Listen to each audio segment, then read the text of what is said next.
Olá, estudantes. O objetivo desse vídeo é passar por algumas equações da mecânica clássica, né? Equações da cinemática, da dinâmica e de alguns teoremas também importantes, como o teorema do impulso-momento e o teorema do trabalho e variação da energia cinética. Na verdade, a gente vai dar uma revisada desde das equações trabalhadas no primeiro ano, quando se define a equação básica do movimento retilíneo e uniforme, o MRU. A equação básica trabalhada é a velocidade média, como sendo o ΔS e ΔT, deslocamento ao longo do tempo. Então, qualquer corpo que se desloca ao longo do tempo tem uma determinada velocidade média. O detalhe, que muitas vezes não é trabalhado, é que a velocidade média é uma grandeza vetorial, assim como o deslocamento também é. Então, na verdade, é o vetor posição que muda ao longo do tempo. E quando o vetor posição muda ao longo do tempo, nós definimos a velocidade média. Essa equação é muito semelhante à equação S igual a S0 mais VT. É a mesma equação de uma outra forma, que é no formato de uma função de primeiro grau, né? Então, geralmente, essa equação é trabalhada em forma de gráfico, de função de primeiro grau, mas também é muito usada em encontro de móveis, quando um móvel se encontra com outro, ultrapassagem no MRU. Essa equação é muito conhecida no ensino médio como sorvete, mas eu costumo lembrar da seguinte forma: Susana, sortuda, você é tesuda. Então a gente sabe que S é posição, S é S0, S0 é posição inicial, V é a velocidade média, como está aqui, e T é o tempo, ok? Bom, depois a gente vê cada equação como utilizamos. Então, começando o primeiro ano do ensino médio, geralmente se trabalha no MRU a velocidade média, a equação da velocidade média. Logo em seguida, e dessa vez para algumas turmas minhas do segundo ano, a gente vê a definição da quantidade de movimento. Todo corpo em movimento, todo corpo de massa m em movimento com uma certa velocidade, possui o que nós chamamos de quantidade de movimento, né, dado pelo produto da massa pela velocidade. Eu costumo chamar isso de inércia de movimento. Vou colocar aqui entre colchetes aqui, ó, inércia de movimento. É a tendência que todo corpo tem de se mover, de continuar o seu estado de movimento. Por isso, inércia de movimento. Mas também a gente chama de quantidade de movimento, momento linear, ou simplesmente momentum. Momentum. Tá. Só que fica a pergunta, né? Será que é só o movimento retilíneo uniforme que existe? Será que é só esse movimento em linha reta que existe? Será que essa velocidade ela pode variar ao longo do tempo? Estudando colisões, muitos cientistas, sobretudo Newton, desenvolveu uma equação para demonstrar a variação da velocidade ao longo do tempo, que na verdade tem a ver com a força média aplicada no corpo. Então, todo corpo que se move, um corpo aqui, uma esfera de massa m, que se move a uma certa velocidade, também tem quantidade de movimento, ou seja, tem preguiça de parar, tem inércia de movimento. Vou representar aqui o vetor Q. Dois vetores, Q e V. Mesma direção, mesmo sentido. A pergunta é, tem como mudar esse estado de movimento? A gente chama isso de estado de movimento. Tem como mudar esse estado de inércia, esse estado de movimento? A resposta é sim. Como? Aplicando uma força. Então, Newton provou que a força resultante média aplicada no corpo, força resultante, é quem provocaria a variação da quantidade de movimento ao longo do tempo. Desenvolvendo essa equação também é chamada de teorema impulso-momento, eu vou colocar aqui do lado. Então, reescrevendo essa equação, multiplicando o tempo pela força, a gente tem que a força resultante aplicada ao longo do tempo reflete na variação da quantidade de movimento do corpo. na variação do vetor quantidade de movimento. Lembrem sempre que essas setas em cima das letras significa vetor.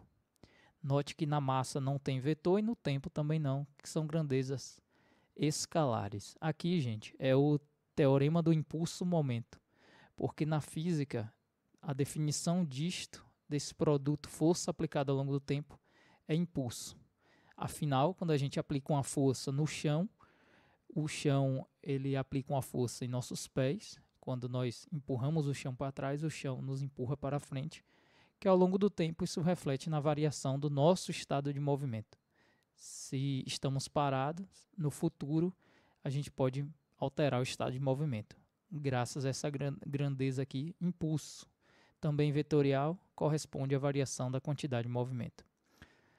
Nos livros, nós encontramos essa equação, né, como segunda lei de Newton, no seguinte formato: força resultante provoca num corpo preguiçoso de massa m uma determinada aceleração. Depois a gente vai desenvolver mais isso aqui, né? Afinal, a gente tem uma definição para aceleração. Aceleração nada mais é do que a variação do vetor velocidade ao longo do tempo. Lembrem que isso é diferente de rapidez. Velocidade é um vetor que aponta a direção, sentido e também o módulo do movimento de um corpo, né? Da rapidez, mas quando levamos em conta o vetor numa certa direção e sentido, passa a ser vetor velocidade. Então, como alterar o vetor velocidade ao longo do tempo? Aplicando uma determinada aceleração. E a aceleração é resultante de quê? De uma força média aplicada. Note que se a força for zero, a aceleração também será. Então, o corpo vai continuar nesse estado de movimento se não houver aceleração, se não houver força. Então, posso resumir aqui, ó, se a força resultante for zero, se não houver vetor força resultante, né, a aceleração também será zero e, consequentemente, vai manter o estado do corpo, manter o estado de movimento do corpo. Só que, ao contrário, se a força resultante for diferente de zero, existir, o que vai acontecer é que a aceleração também vai existir, vai ser diferente de zero, não vai ser nula, e com isso vai acontecer uma alteração. Lembrem sempre que a aceleração lembra a palavra alteração. Tá. Continuando, fica uma pergunta, né? Se esse é o teorema do impulso-momento, já que o impulso varia a quantidade de movimento, uma pergunta que muitos cientistas faziam é: e a força resultante aplicada ao longo do deslocamento do corpo? Resulta em quê? Desenvolvendo essa equação, o lado esquerdo dessa equação, né, tem como provar que isso é uma unidade de medida de energia. Na verdade, é dado por mv ao quadrado, né, a vis viva da antiguidade. Então, a gente pode definir que o produto da força média aplicada ao longo do deslocamento é responsável em variar a energia cinética de um corpo, que é a energia cinética final menos a energia cinética inicial. E a energia cinética é dado por mv ao quadrado dividido por 2. É a fórmula da energia cinética. Então, na mecânica clássica, na mecânica que lida com o movimento de um corpo, esse produto, força pelo deslocamento, dá o sentido de energia. Especificamente, força aplicada ao longo do deslocamento, nós vamos chamar de trabalho. Essa letra tal aqui, grega, trabalho. Trabalho corresponde à variação da energia cinética de um corpo. Note que nem trabalho e nem energia são grandezas vetoriais, na verdade são escalares. Então, de um lado nós temos o teorema do impulso-momento, teorema do impulso-momento, e do outro, momento, e do outro, vou arrastar aqui, nós temos o teorema do trabalho e da energia cinética de um corpo. Vou colocar mais aqui ao lado, e a gente vai escrever aqui como teorema do trabalho e da energia no caso da energia cinética, ok?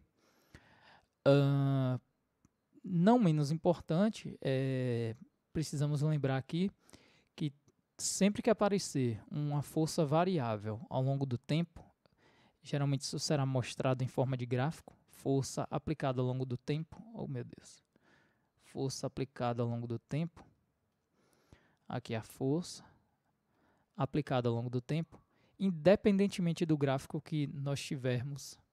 Por exemplo, pode ser um gráfico constante, depois tem uma queda aqui.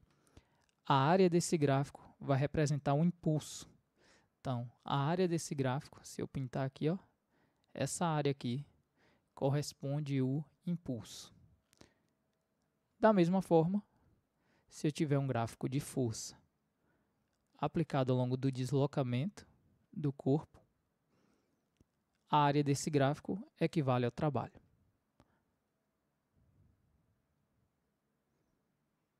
Independentemente do gráfico. Então, a área dessa parte aqui de dentro do gráfico corresponde ao trabalho. Lembrando que o trabalho está associado à variação da energia cinética. Então, assim, toda vez que aparece um gráfico de força variando ao longo do tempo, a área desse gráfico, impulso. Toda vez que aparece em alguma questão gráfico de força variando ao longo do deslocamento ΔS, a área desse gráfico, trabalho. Bom, outra coisa é essa equação da aceleração.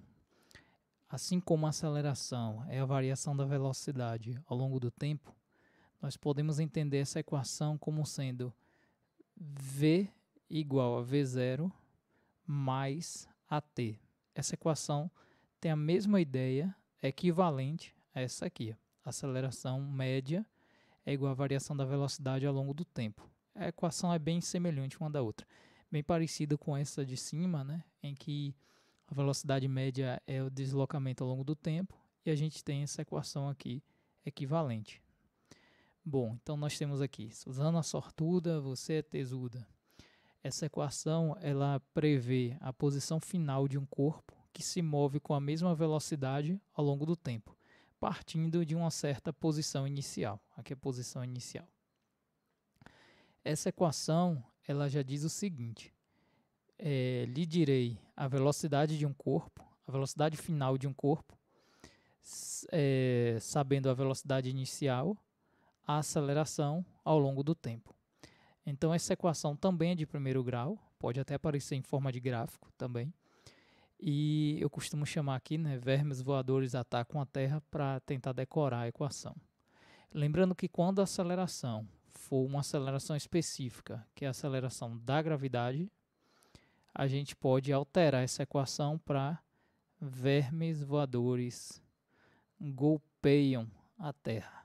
Então, para a gente decorar, vermes voadores golpeiam a Terra é uma equação que se assemelha de cima, no entanto, a aceleração é uma aceleração específica, que é a aceleração da gravidade. Então, sempre que a gente fala de aceleração, novas equações vão surgir, como essas, né?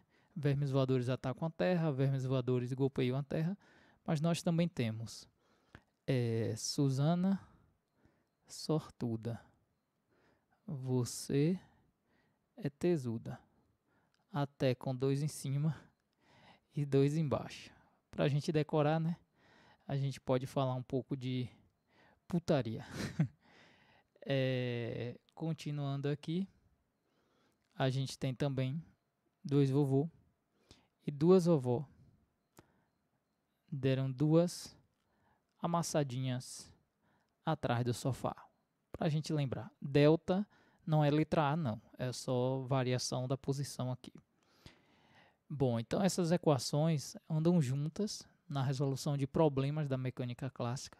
Então nós temos aqui equações da cinemática, né? Pode aparecer em forma de gráfico também. E nós temos equações da dinâmica, como a segunda lei de Newton aqui, a equação da segunda lei. Coloca aqui a segunda lei de Newton, que diz que é possível alterar o estado de movimento de um corpo através da aceleração. E o estado de movimento são 2, né? O repouso e o movimento retilíneo uniforme. Aqui é o movimento retilíneo uniforme, que é dado por essa equação básica. Vou apagar aqui, ó, e colocar MRU aqui. Movimento retilíneo e uniforme, dado por essas duas equações aqui. Vou organizar melhor. Colocar mais próximo aqui. Pronto. Todo corpo que se move a uma certa velocidade média em linha reta tem esse estado de movimento aqui. Ok? Movimento por inércia. Primeira lei de Newton. Então, quando a gente fala em MRU, a gente está falando aqui de primeira lei de Newton. Primeira lei de Newton, aqui é a segunda lei. E a terceira lei é a lei da ação e reação. O que nos resta agora é aplicar todas essas equações em problemas da mecânica clássica ou mecânica newtoniana, que é o foco das nossas aulas, próximas aulas. Até breve, galera.